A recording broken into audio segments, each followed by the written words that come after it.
ଜୟ ମୃତ୍ୟୁକୁ ଗ୍ରାସ କରିଛି। ରେ ମୃତ୍ୟୁ କାହିଁ ତୋର ଜୟ, ରେ ମୃତ୍ୟୁ କାହିଁ ତୋର ନାହୁଡ଼।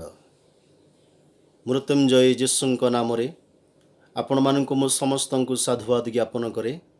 ଆସନ୍ତୁ ଆମମାନେ ପ୍ରାର୍ଥନା କରିବା। ବାକ୍ୟରୂପୀ ପରମେଶ୍ୱର, ତୁମର ପବିତ୍ର ବାକ୍ୟ ପାଇଁ ଧନ୍ୟବାଦ କରୁଛୁ। ତୁମ୍ଭେ ଆପଣ ନାମ ଅପେକ୍ଷା ଆପଣର ବାକ୍ୟକୁ ତୁମେ ପ୍ରାଧାନ୍ୟ ଦେଇଥାଅ। ତୁମ୍ଭର ସେହି ବାକ୍ୟକୁ ଆଜି ଆଲୋଚନା କଲାବେଳେ ଆମ ପ୍ରତ୍ୟେକଙ୍କୁ ତୁମେ ଆଶୀର୍ବାଦ କର। ପ୍ରଭୁ ତୁମର ବାକ୍ୟକୁ ହୃଦୟରେ ଧାରଣ କରି ବାକ୍ୟ ଅନୁଯାୟୀ ଜୀବନ କାଟିବାକୁ ତୁମେ ସାହାଯ୍ୟ କର ବୋଲି ଏହି ପ୍ରାର୍ଥନା ପ୍ରିୟତମ ଯୀଶୁ ନାମରେ ମାଗିଲୁ ପିତା, ଆମେନ୍।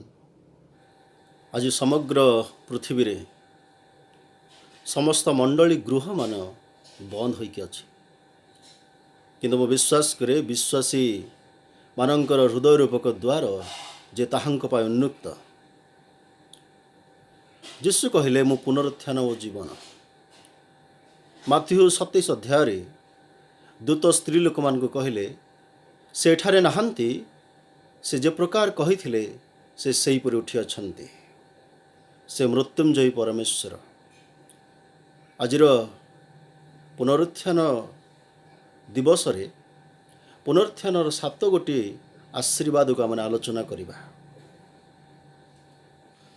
ପ୍ରଥମ ଆଶୀର୍ବାଦଟି ହେଲା ଧାର୍ମିକତାର ଆଶୀର୍ବାଦ।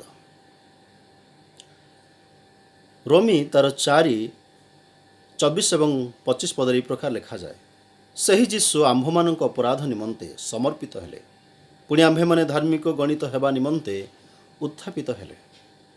ତାହାଙ୍କ ମୃତ୍ୟୁ ଏବଂ ପୁନରୁତ୍ଥାନ ଦ୍ୱାରା ଆମ୍ଭେମାନେ ସମ୍ପୂର୍ଣ୍ଣ ଧାର୍ମିକ ହେଉ। ମୃତ୍ୟୁଞ୍ଜୟ ଈଶ୍ୱର ଆମ୍ଭମାନଙ୍କ ଧାର୍ମିକତା ସିଦ୍ଧ କରନ୍ତି, କାରଣ ରୋମୀ ତାର 8:33 ପଦରେ ଏ ପ୍ରକାର ଲେଖାଯାଏ, ଈଶ୍ୱରଙ୍କ ମନୋନୀତ ଲୋକମାନଙ୍କ ବିରୁଦ୍ଧରେ କିଏ ଅଭିଯୋଗ କରିବ? ଈଶ୍ୱର ତ ସେମାନଙ୍କ ଧାର୍ମିକ ବୋଲି ଗଣନା କରନ୍ତି। ଈଶ୍ୱର ଆମ୍ଭମାନଙ୍କୁ ମନୋନୀତ କରନ୍ତି ଏବଂ ଧାର୍ମିକ ବୋଲି ଗଣନା କରନ୍ତି। ପୁରାତନ ନିୟମରେ ଜଣେ ଧାର୍ମିକ ପ୍ରାପ୍ତ ହେବା ନିମନ୍ତେ ବିଭିନ୍ନ ଉପାୟ ଅବଲମ୍ବନ କରିବାକୁ ପଡ଼ୁଥିଲା। ପାପରୁ ଉଦ୍ଧାର ପାଇବା ପାଇଁ ପାପାର୍ଥକ ବଳି, ଦୋଷାର୍ଥକ ବଳି, ହୋମ ବଳି ଇତ୍ୟାଦି ବିଭିନ୍ନ ବଳି ଉତ୍ସର୍ଗ କରିବାକୁ ପଡ଼ୁଥିଲା। ପାପାର୍ଥକ ବଳି ଉତ୍ସର୍ଗ କରିବା ସମୟରେ 2ଟି ମେଷ ନିଆଯାଉଥିଲା। ସେମାନଙ୍କ ଉପରେ ହାତ ଥୋଇ ପାପ ସ୍ୱୀକାର କରାଗଲା ପରେ ଗୋଟିଏ ମେଷକୁ ପ୍ରାନ୍ତରରେ ଛାଡ଼ି ଦିଆଯାଉଥିଲା ଏବଂ ଅନ୍ୟଟିକୁ ମନ୍ଦିରରେ ଉତ୍ସର୍ଗ କରାଯାଉଥିଲା।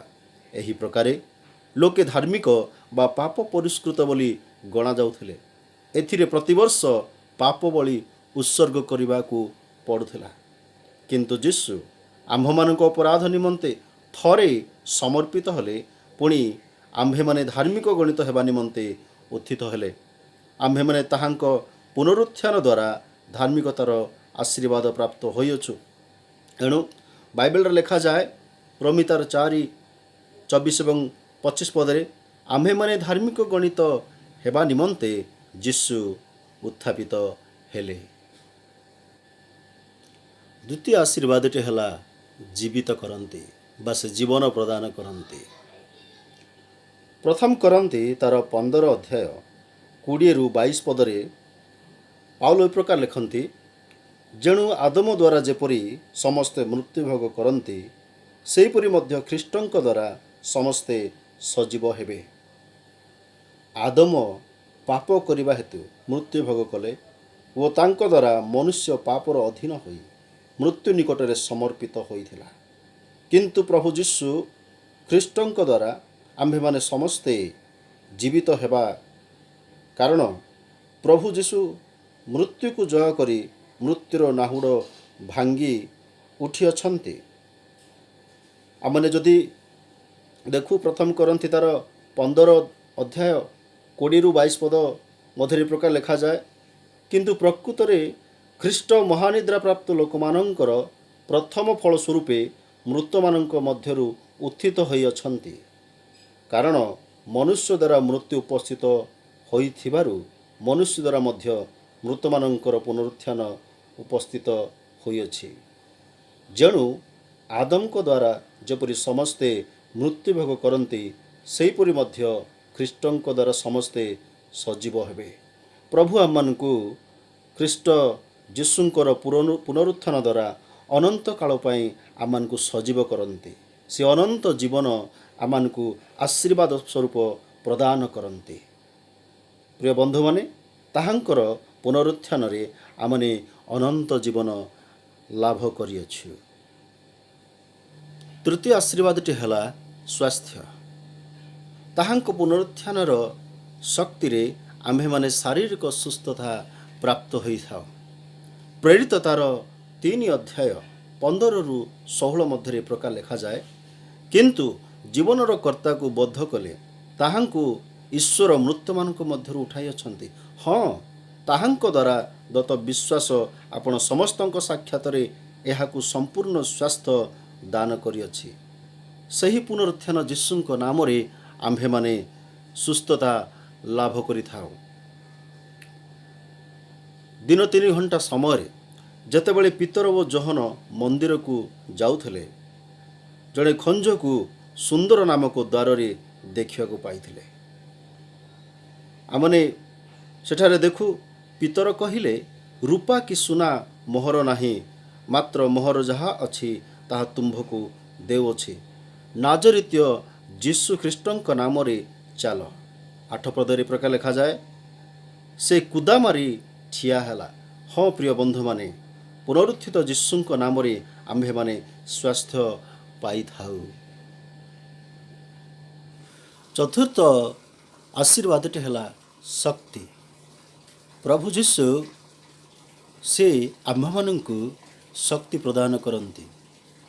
ଏଫେସୀ ତାର 1 ଅଧ୍ୟାୟ 19-21 ପଦରେ ପ୍ରକାର ଲେଖାଯାଏ, ପୁଣି ବିଶ୍ୱାସୀ ଯେ ଆମ୍ଭେମାନେ ତାହାଙ୍କ ଶକ୍ତିର କାର୍ଯ୍ୟସାଧକ ପରାକ୍ରମ ଅନୁସାରେ ଆମ୍ଭମାନଙ୍କ ପ୍ରତି ତାହାଙ୍କ ଶକ୍ତିର ଅତ୍ୟଧିକ ମହତ୍ଵ କ'ଣ, ଏହିସବୁ ଜାଣିପାର। ସେହି ଶକ୍ତି ସେ ଖ୍ରୀଷ୍ଟଙ୍କ ଠାରେ ସାଧନ କରି ତାହାଙ୍କୁ ମୃତମାନଙ୍କ ମଧ୍ୟରୁ ଉଠାଇଲେ। ସେହି ଶକ୍ତି ସେ ଖ୍ରୀଷ୍ଟଙ୍କ ଠାରେ ସାଧନ କରି ତାହାଙ୍କୁ ମୃତମାନଙ୍କ ମଧ୍ୟରୁ ଉଠାଇଲେ। ପୁନରୁତ୍ଥାନ ହେବାର ଶକ୍ତି ପ୍ରଭୁ ତାହା ଆଶୀର୍ବାଦ ସ୍ୱରୂପେ ପ୍ରଦାନ କରନ୍ତି।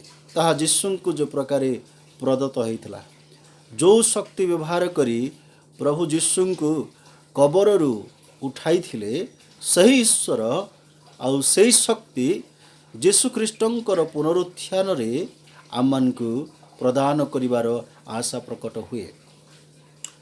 ଯେପରି ଯୀଶୁ ସେହି ପୁନରୁତ୍ଥାନର ଶକ୍ତିରେ ଉତ୍ଥିତ ହେଲେ, ତଦ୍ରୂପ ସେହି ଶକ୍ତି ଆମ୍ଭମାନଙ୍କୁ ଆଶୀର୍ବାଦ ସ୍ୱରୂପେ ଖ୍ରୀଷ୍ଟ ଯୀଶୁଙ୍କ ପୁନରୁତ୍ଥାନର ଶକ୍ତି ପ୍ରଦାନ କରନ୍ତି।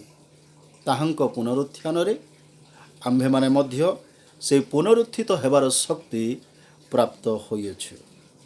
ପ୍ରିୟ ବନ୍ଧୁମାନେ, ସେହି ଶକ୍ତି ତାହା ପିତା ପରମେଶ୍ୱର ଖ୍ରୀଷ୍ଟ ଯୀଶୁଙ୍କର ପୁନରୁତ୍ଥାନରେ ଆମମାନଙ୍କୁ ତାହା ପ୍ରଦାନ କରନ୍ତି।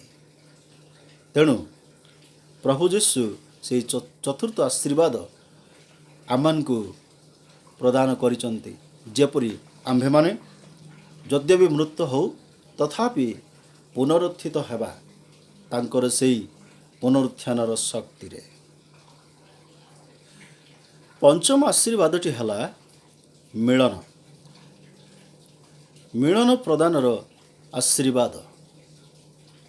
ତାହାଙ୍କର ପୁନରୁତ୍ଥାନରେ ଆମ୍ଭେମାନେ ମିଳିତ ହେବା। ପ୍ରଥମ ଥେସଲୋନିକେ ତାର 4:14 ପଦରେ ପ୍ରକାର ଲେଖାଯାଏ, କାରଣ ଯଦି ଆମ୍ଭେମାନେ ବିଶ୍ୱାସ କରୁ ଯେ ଯୀଶୁ ମରି ପୁନର୍ବାର ଉଠିଅଛନ୍ତି, ତେବେ ଈଶ୍ୱର ଯେ ଯୀଶୁଙ୍କ ଦ୍ୱାରା ମହାନିଦ୍ରା ପ୍ରାପ୍ତ ଲୋକମାନଙ୍କୁ ସେହି ପ୍ରକାରେ ତାହାଙ୍କ ସାଙ୍ଗରେ ଆଣିବେ, ଏହା ମଧ୍ୟ ବିଶ୍ୱାସ କରିବା ଉଚିତ। ଈଶ୍ୱର ଯୀଶୁଙ୍କ ଦ୍ୱାରା ମହାନିଦ୍ରା ପ୍ରାପ୍ତ ଲୋକମାନଙ୍କୁ ସେ ତାଙ୍କ ସାଙ୍ଗରେ ଆଣିବେ। ମହାନିଦ୍ରା ପ୍ରାପ୍ତ ଅର୍ଥାତ୍ ଖ୍ରୀଷ୍ଟରେ ରହି ମୃତ ଲୋକମାନଙ୍କୁ ସେ ଯୀଶୁଙ୍କ ସଙ୍ଗରେ ଆଣିବେ। କବର ତାଙ୍କୁ ଧରି ରଖିପାରିବ ନାହିଁ। କବର ତାଙ୍କୁ ବାନ୍ଧି ରଖିପାରିବ ନାହିଁ। କବରରେ ସେମାନେ ପଚି ସଢ଼ି ଯାଇପାରିବେ ନାହିଁ। କବର ସେମାନଙ୍କର ଅନନ୍ତ କାଳର ଭରସା ହେବ ନାହିଁ। କବର ସେମାନଙ୍କର ଅନନ୍ତ କାଳ ସ୍ଥାୟୀ ସ୍ଥାନ ହେବ ନାହିଁ। କିନ୍ତୁ ଖ୍ରୀଷ୍ଟ ଯୀଶୁଙ୍କ ପୁନରୁତ୍ଥାନ ଦ୍ୱାରା ଈଶ୍ୱର ଆଉ ସେ ତାଙ୍କର ଲୋକମାନଙ୍କୁ, ମହାନିଦ୍ରା ପ୍ରାପ୍ତ ଲୋକମାନଙ୍କୁ ସେ ପୁନରୁତ୍ଥାନ କରିବେ। ଯୀଶୁଙ୍କ ପୁନରୁତ୍ଥାନ ମହାନିଦ୍ରା ପ୍ରାପ୍ତ ଓ ଜୀବିତ ମଣ୍ଡଳୀ ସଙ୍ଗରେ ମିଳିତ କରାଇବ। ତାଙ୍କର ପୁନରୁତ୍ଥାନ ଜୀବିତ ମଣ୍ଡଳୀ ଏବଂ ମହାନିଦ୍ରା ପ୍ରାପ୍ତ ଲୋକମାନଙ୍କର ସହିତ ମିଳିତ କରାଇବ। ଯୀଶୁଙ୍କ ବିଶ୍ୱାସୀ ଅନନ୍ତକାଳ ନିମନ୍ତେ ମିଳିତ ହୋଇ ରହିବେ। ଆପଣା ପରିତ୍ରାଣକର୍ତ୍ତାଙ୍କଠାରେ ମିଳିତ ହୋଇକି ରହିବେ। ଈଶ୍ୱରଙ୍କଠାରେ ମିଳିତ ହୋଇ ରହିବେ। ରୋମିଓ ତାର 8:35 ପଦରେ ପ୍ରକାର ଲେଖାଯାଏ, ଖ୍ରୀଷ୍ଟଙ୍କ ପ୍ରେମରୁ କିଏ ଆମ୍ଭମାନଙ୍କୁ ବିଚ୍ଛିନ୍ନ କରିବ? କି କ୍ଲେଶ, କି ସଙ୍କଟ, କି ତାଡ଼ନା, କି ଦୁର୍ଭିକ୍ଷ, କି ଉଲ୍ଲଙ୍ଘତା, କି ବିପଦ, କି ଖड्ग? ଏହି ମିଳନରୁ କୌଣସି ବିଷୟ ବିଚ୍ଛିନ୍ନ କରିପାରିବ ନାହିଁ। ଖ୍ରୀଷ୍ଟଙ୍କଠାରେ ମିଳିତ ହେବା ପାଇଁ ଜଗତର କୌଣସି ବିଷୟ ବିଚ୍ଛିନ୍ନ କରିପାରିବ ନାହିଁ। ମିଳନ ଯୀଶୁଙ୍କ ପୁନରୁତ୍ଥାନ ଦ୍ୱାରା ଅନନ୍ତକାଳ ନିମନ୍ତେ ଖ୍ରୀଷ୍ଟରେ ସହଭାଗୀ ବିଶ୍ୱାସୀମାନଙ୍କ ନିମନ୍ତେ ପୁନରୁତ୍ଥିତ ଯୀଶୁଙ୍କ ଦ୍ୱାରା ଏକ ଗୌରବଯୁକ୍ତ ଆଶୀର୍ବାଦ ଅଟେ। ଷଷ୍ଠ ଆଶୀର୍ବାଦଟି ହେଲା ସୁରକ୍ଷା। ଈଶ୍ୱର ଯୀଶୁଖ୍ରୀଷ୍ଟଙ୍କର ପୁନରୁତ୍ଥାନ ଦ୍ୱାରା ଆମମାନଙ୍କୁ ସୁରକ୍ଷା ପ୍ରଦାନ କରନ୍ତି। ରୋମି ତାର 8:34 ପଦରେ ଏ ପ୍ରକାର ଲେଖାଯାଏ, କିଏ ଦଣ୍ଡାଜ୍ଞା ଦେବ? ଯୀଶୁ ଖ୍ରୀଷ୍ଟ ତ ମୃତ୍ୟୁ ଭୋଗ କଲେ, ବରଂ ସେ ଉତ୍ଥାପିତ ହେଲେ। ସେ ଈଶ୍ୱରଙ୍କ ଦକ୍ଷିଣ ପାର୍ଶ୍ୱରେ ଅଛନ୍ତି। ସେ ମଧ୍ୟ ଆମ୍ଭମାନଙ୍କ ନିମନ୍ତେ ନିବେଦନ କରୁଅଛନ୍ତି। ଖ୍ରୀଷ୍ଟ ଯୀଶୁ ତ ଆମ୍ଭମାନଙ୍କ ନିମନ୍ତେ ମୃତ୍ୟୁ ଭୋଗ କଲେ, ଯେପରି ଆମ୍ଭେମାନେ ଈଶ୍ୱରଙ୍କ ଦଣ୍ଡରୁ, ଈଶ୍ୱରଙ୍କ କ୍ରୋଧରୁ ରକ୍ଷା ପାଇପାରୁ। ଆମ୍ଭମାନଙ୍କୁ ସୁରକ୍ଷା ଦେବା ନିମନ୍ତେ ସେ ନିବେଦନ କରୁଅଛନ୍ତି। ତାହାଙ୍କର ପୁନରୁତ୍ଥାନ ଦ୍ୱାରା ଆମ୍ଭେମାନେ ସୁରକ୍ଷାର ଆଶୀର୍ବାଦ ପ୍ରାପ୍ତ ହୋଇଛୁ। ଏବ୍ରୀ ତାର 7:25 ପଦରେ ଏ ପ୍ରକାର ଲେଖାଯାଏ, ଅତଏବ ତାହାଙ୍କ ଦ୍ୱାରା ଯେଉଁମାନେ ଈଶ୍ୱରଙ୍କ ନିକଟବର୍ତ୍ତୀ ହୁଅନ୍ତି ସେମାନଙ୍କୁ ସେ ସମ୍ପୂର୍ଣ୍ଣ ରୂପେ ପରିତ୍ରାଣ ଦେବାକୁ ସକ୍ଷମ ଅଟନ୍ତି। ଯେଣୁ ସେମାନଙ୍କ ପାଇଁ ନିବେଦନ କରିବା ପାଇଁ ସେ ନିତ୍ୟ ଜୀବିତ ଅଟନ୍ତି। ଆମ୍ଭମାନଙ୍କ ପରିତ୍ରାଣ, ଆମ୍ଭମାନଙ୍କ ସୁରକ୍ଷା ନିମନ୍ତେ ସେ ପ୍ରାର୍ଥନା କରନ୍ତି ଏବଂ ସେ ସୁରକ୍ଷା ଦେବା ପାଇଁ ସକ୍ଷମ ଅଟନ୍ତି। ପ୍ରିୟ ବନ୍ଧୁମାନେ, ଈଶ୍ୱରଙ୍କ କ୍ରୋଧରୁ, ଈଶ୍ୱରଙ୍କର ଦଣ୍ଡରୁ ଆମମାନଙ୍କୁ ଉଦ୍ଧାର କରିବା ପାଇଁ, ଆମମାନଙ୍କୁ ରକ୍ଷା କରିବା ପାଇଁ, ଆମମାନଙ୍କୁ ସୁରକ୍ଷିତ ରଖିବା ପାଇଁ ପ୍ରଭୁ ଯୀଶୁ ସେ ପୁନରୁତ୍ଥିତ ହୋଇଅଛନ୍ତି। ତେଣୁ ତାହା ଅନନ୍ତକାଳ ସୁରକ୍ଷାର ଏକ ବ୍ୟବସ୍ଥା ଅଟେ, ଯାହା ପ୍ରଭୁ ଯୀଶୁଖ୍ରୀଷ୍ଟଙ୍କର ପୁନରୁତ୍ଥାନ ଦ୍ୱାରା ଆମ୍ଭେମାନେ ପ୍ରାପ୍ତ ହୋଇଅଛୁ। ସପ୍ତମ ଆଶୀର୍ବାଦ ଆମ୍ଭେମାନେ ଦେଖିଲୁ। ପ୍ରଥମ ଆଶୀର୍ବାଦ ହେଉଛି ଧାର୍ମିକତା, ଦ୍ୱିତୀୟ ଆଶୀର୍ବାଦ ଜୀବନ, ତୃତୀୟ ଆଶୀର୍ବାଦ ସ୍ୱାସ୍ଥ୍ୟ, ଚତୁର୍ଥ ଆଶୀର୍ବାଦ ଶକ୍ତି, ପଞ୍ଚମ ଆଶୀର୍ବାଦ ମିଳନ, ଷଷ୍ଠ ଆଶୀର୍ବାଦ ସୁରକ୍ଷା ଏବଂ ଶେଷ ଏବଂ ସପ୍ତମ ଆଶୀର୍ବାଦ ହେଉଛି ସାକ୍ଷୀ। ପୁନରୁତ୍ଥିତ ଯୀଶୁ ଆମ୍ଭମାନଙ୍କୁ ତାହାଙ୍କ ସାକ୍ଷୀ ହେବାର ଆଶୀର୍ବାଦ ପ୍ରଦାନ କରନ୍ତି। ମାଥ୍ୟୁ ତାର 27 ଅଧ୍ୟାୟରେ ଆମ୍ଭେମାନେ ଦେଖୁ ଯେ ପ୍ରଭୁ ଯୀଶୁ ମଗ୍ଦଲିନୀ ମରିୟମକୁ କହିଲେ, ତୁମ୍ଭେ ଯାଇ ମୋହର ଭାଇମାନଙ୍କୁ ଏହି ସମସ୍ତ ଘଟଣା ଜଣାଅ। ତତ୍ପରବର୍ତ୍ତୀ ମୁହୂର୍ତ୍ତରେ ପ୍ରଭୁ ଯୀଶୁ ସ୍ୱୟଂ ନିଜେ ରୁଦ୍ଧ ଦ୍ୱାର ଭିତରେ ପ୍ରବେଶ କରି ଶିଷ୍ୟମାନଙ୍କୁ କହିଲେ ଯେ ତୁମ୍ଭେମାନେ ମୋହର ସାକ୍ଷୀ ହୁଅ। ପ୍ରିୟ ବନ୍ଧୁମାନେ, ଆମ୍ଭମାନଙ୍କୁ ପରମେଶ୍ୱର ଏହି ପୁନରୁତ୍ଥାନର ସାକ୍ଷୀ ହେବା ପାଇଁ ସେ ଆହ୍ୱାନ କରନ୍ତି। ଯୋହନ ତାର 20 ଆମ୍ଭେମାନେ ଦେଖିବାକୁ ପାଉ ଯେ ସେ ତାହାଙ୍କର ସାକ୍ଷୀ ହେବା ପାଇଁ ସେ ଆହ୍ୱାନ କରନ୍ତି। ପ୍ରେରିତ ତାର ତହିଁର 13 ଅଧ୍ୟାୟ 31 ପଦରେ ମଧ୍ୟ ଆମେ ଦେଖୁଛୁ, ସେଥିରେ ଏ ପ୍ରକାର ଲେଖାଯାଏ, ପୁଣି ଯେଉଁମାନେ ତାହାଙ୍କ ସହିତ ଗାଲିଲରୁ ଜେରୁସାଲେମକୁ ଆସିଲେ ସେମାନେ ଅନେକ ଦିନ ପର୍ଯ୍ୟନ୍ତ ତାହାଙ୍କ ଦର୍ଶନ ପାଇଲେ। ସେମାନେ ବର୍ତ୍ତମାନ ଲୋକମାନଙ୍କ ନିକଟରେ ତାହାଙ୍କର ସାକ୍ଷୀ ଅଟନ୍ତି। ପ୍ରଭୁ ପୁନରୁତ୍ଥାନର ସାକ୍ଷୀ ହେବା ପାଇଁ ସେ ଜଗତବାସୀକୁ ଆହ୍ୱାନ କରନ୍ତି। ସେଦିନ ଶିଷ୍ୟମାନଙ୍କୁ, ଯେଉଁମାନେ ତାଙ୍କ ସହିତରେ ଥିଲେ, ସେମାନଙ୍କୁ ତାହାଙ୍କର ପୁନରୁତ୍ଥାନ ହେବାର ଏହି ସାକ୍ଷୀ କରାଇଥିଲେ। ଆଜି ଆମମାନଙ୍କୁ ମଧ୍ୟ ପ୍ରଭୁ ଆହ୍ୱାନ କରନ୍ତି, ଯେପରି ଆମମାନେ ତାଙ୍କର ସାକ୍ଷୀ ହେଉ। ତାଙ୍କ ପାଇଁ ସାକ୍ଷୀ ହେବା ଆମମାନଙ୍କୁ ଈଶ୍ୱରଙ୍କ ଠାରୁ ଏକ ଆଶୀର୍ବାଦ ଅଟେ।